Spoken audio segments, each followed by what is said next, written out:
শালা আমি এমন যে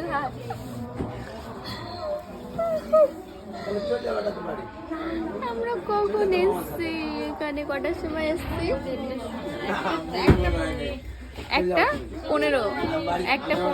আমরা হাওড়াতে নেমেছি, হাওড়া স্টেশনে।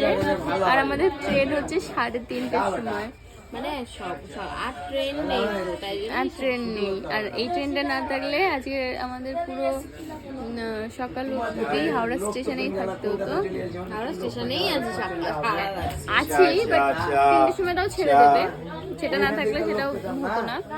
আর আজকে আমরা যে কোথায় গেছিলাম, ঘাটশিলা থেকে যে ট্রেনটা, সেটা আমাদের এখানে পৌঁছেছে ওই টাইমে 1:30টার সময় পৌঁছেছে। প্রচুর লেট করেছে আমাদের। ট্রেন আসার কথা ছিল 9টার সময়, 9টায় পৌঁছে যাওয়ার কথা। হ্যাঁ, 9টার সময় আমাদের পৌঁছে যাওয়ার কথা, কেন ঘাটশিলা স্টেশনে ওখান থেকে আমাদের 5:30টার ট্রেনে ওঠার কথা, 5:32। তো আমরা উঠেছি কটার সময়? 9টার সময় ট্রেনে উঠেছি। ওখান থেকে 9টার সময় ট্রেন ছেড়েছে, তাই এখানে পৌঁছতে 1:30 বেজে গেছে। এখন আমরা হাওড়া স্টেশনে বসে রয়েছি ট্রেনের মধ্যে। ঘোরা তো না, এবার কষ্ট হচ্ছে। চলো বাড়ি গিয়ে দেখা হচ্ছে তাহলে।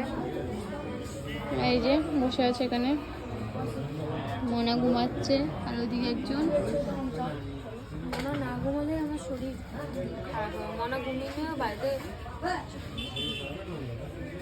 বাড়িতে গিয়ে আমরা ঘুমাবো।